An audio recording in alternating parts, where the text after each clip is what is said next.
talking, I don't sweat that. If they don't trust me either, I respect that. But she need down the ride, oh I bet that. Ooh, I slide for my people, don't forget that. Don't forget that, don't forget that. Ooh, I slide for my people, don't forget that.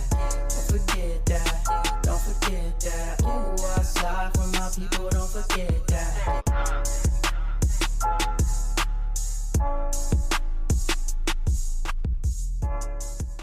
Good morning, good afternoon, good evening. My name is JH. How you doing, Postal family? Is everybody good? Is everybody cool? Are you clean, crisp? Are you feeling airy? Let's talk. I was out getting break fast. Y'all do know that's what it means, right? Breakfast is break fast. From the last time you've eaten the fast, breaking the fast. Learned you something, didn't I? Look it up, seriously. Anyway, I got an email this morning about the post office making people pay money back? Pay them back in an official letter? Whew. I'm gonna read that to you in a second. Gonna blow your mind like, what? People doing too much. We gotta change the culture. Change the culture. Get your t-shirt from Tina. Video description. But I was reading the messages and you guys leave your comments, and I'm all right with the comments so long as they're not rude or vulgar. And one person left a comment in regards to the lady that had the issue yesterday that I posted the video about, where she was suspended without pay. Now, after doing the research, just so you guys know, I did send a message to a postmaster and asked for his thoughts. And his exact words was, management was covering their asses and that the lady's gonna get her job back with back pay. That's from a postmaster. He knows the deal. Not making this up, but he knows the deal. I respect the honesty. But I read your comments. Everybody was like, and again, I played double side yesterday. I said, suppose she was a problem child, etc. Just had to, I'm giving all differences of opinions. So I got one message and I wanted to read it because I'm going to address it before we get into the other one. And for those that don't know, the lady had a heart problem or felt like she was, she had heart issues or whatever it was. Sent the message through the scanner, went to the emergency room, came back. They said they didn't read it. Good, cool. She was suspended with just cause. Leaving the mail for 6 hours was the issue, not the hospital visit. Okay. Did she fall from the hospital? Question mark. Why didn't she use the phone? Question mark. The suspension will be considered justified. That was the statement. So I'm going to address that. The suspension was lifted. If you didn't watch all the way to the end, she did get her job back. She was told to report back to work, and she did get her back pay. So I'm not sure who you are, because that sounds like management, or it might even be the person that said it. Nonetheless, she did get her job back. The suspension was lifted, and that was that. But I didn't like the comment. Again, it doesn't matter what I like. I respect people leaving their comments, but I didn't like the part was, did she fall from the hospital? I know for a fact, I was in the emergency room a couple weeks ago. I told you all about it. And phones don't work in the hospital. I don't know if you know that. When you get inside and you're in an emergency area, they don't dial out. There's too much electronic stuff going on around you. They got the x-ray machines and everything. If you've been in an emergency room, you don't got no reception in there. That's number one.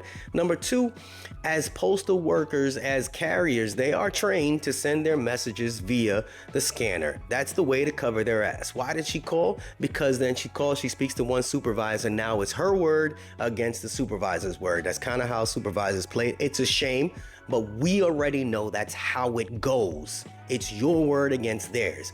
She did exactly what she was supposed to do because she created a paper trail.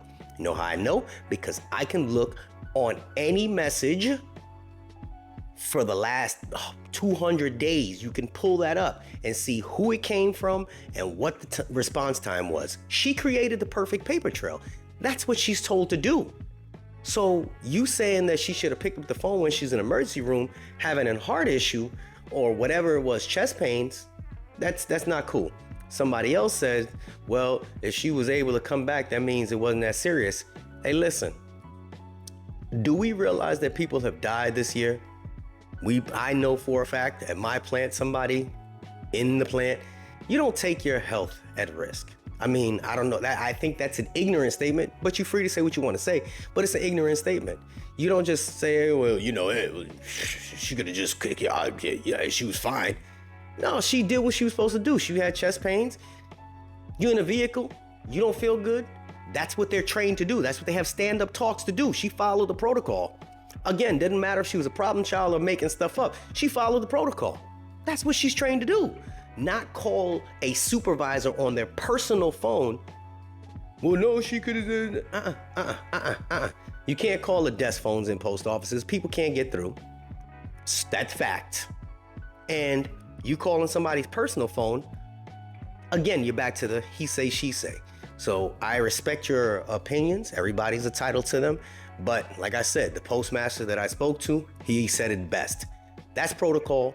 They had to suspend her because the mail was left. They were just covering their asses because they had to answer to somebody else. She got her job back, end of story. I think it was ridiculous, but you know, it is what it is.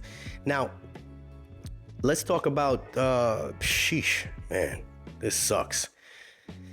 Let's talk about this person that got a letter, a letter of demand. This place is starting to bug me out. I think it's comical. I can't make this stuff up. U.S. Postal Service, a letter of demand for indebtedness for the bargaining unit employee salary advance. Now, this is for the rural carriers when they got their advance. I don't know how many people got it, but I do know we spoke about it a couple times within the last 3, 4, 5 months, back when, right before Thanksgiving, I think back in September. Whew, this letter's dated 12/18/2023. This is funny. It's not funny. I didn't mean to joke about it, but this will serve to notify you of the U.S. Postal Service intention to collect from you the sum of, there's a number. This debt is based on salary advance issued on 9/1/2023. Adjustment processed in pay period 19 and 2023, but did not collect on advance. Meaning that they paid the person the next pay period, but they didn't collect on it. The post office didn't collect on it. Refer questions to employing office. It says their office. Employee was issued a salary advance on 9/1/2023 for X amount of dollars, a pay adjustment processed in and another in. However, the salary advance was not deducted because when it was issued, the unit issued it as a PP08 rather than PP18. I guess that's pay period. This left the employee owing a balance of such and such. In accordance with the terms and conditions of the national agreement, employees are held financially liable for the proper care and handling of U.S. Postal Service funds. This is the best part. Pay the debt by one of the following methods. Payment in full. It's like a real debt collector. Payment in full. To pay by check or money order, please send to pay by credit card. You must have a valid email address. You can do a salary offset as well. 3 different ways to pay back. Now, if you owe them money, pay them back money. Cool. I don't think this is the right way to do it, but man, it's the official way. I don't really know how they do this. I've never encountered this. But I mean, if it ain't the person's fault, again, if it's inputted in the system incorrectly, it is ironic to me, regardless of whether or not the person owes the money. Look at the irony behind this. Follow me if you're still here. It was inputted, not deducted, because when it was issued, the unit issued it as a pay period 8 rather than pay period 18. Human error. Looky there. So it wasn't the employee's fault that he didn't get paid correctly, or she, they crossed their name out, didn't get paid correctly. You guys, it wasn't your fault. It was a system error. And now they want money back because it was clearly the unit issued as a pay period 8 rather. So it was another mistake. Again, not the employee's fault. If you give me some extra money, of course I'm gonna pocket that thing. If I owe it back, okay, yeah, just take it back $10 at a time, whatever you gotta do. But you can't demand the money as if the way this wording, employees are held financially liable for the proper care and handling of the U.S. Postal Service funds. You act like he went and stole the money, or she stole the money. They're held financially liable in the proper care and handling. Well, what about the people that issued it or didn't issue all these people their money when it was supposed to be? They're supposed to be reprimanded. Really? And this would all be fixed if they fixed the pay system.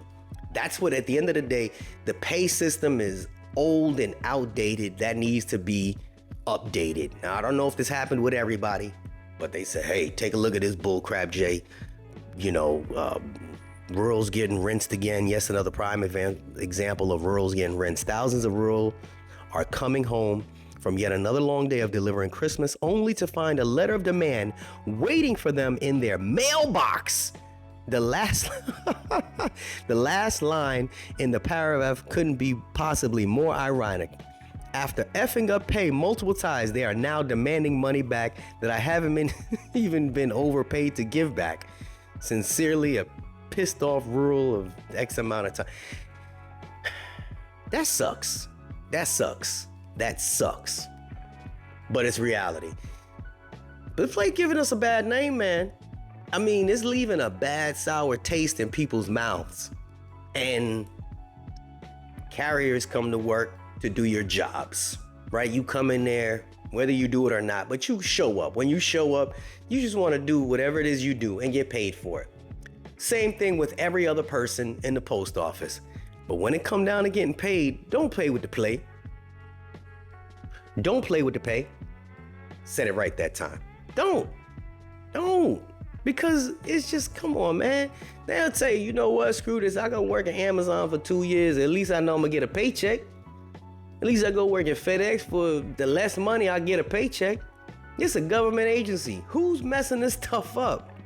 You know who not missing their paychecks? Congress and every other federal organization. Can you imagine the Federal Bureau of Investigations? Them come to work one day and ain't got no paycheck? Well, that happens when they come to a deadlock and Congress has no more funds. We always get paid. But just imagine that. On a normal week, you're ready to go on vacation. The FBI come home, they about, do their thing. They've been out for 2-3 weeks at a time, and then all of a sudden they ain't got no paycheck. Buddy, let's get this right. Just want to fill y'all in on what's going on. If it affected you, drop your comment below. And be respectful to the first part of my video there, right? This is JH. Unfortunately, with another one. Unexpected expenses stressing you out? Get the money you need now with Loans for Feds, a program designed specifically for federal employees. Bad credit is not a problem. Application is fast and easy with same-day approvals. Apply now.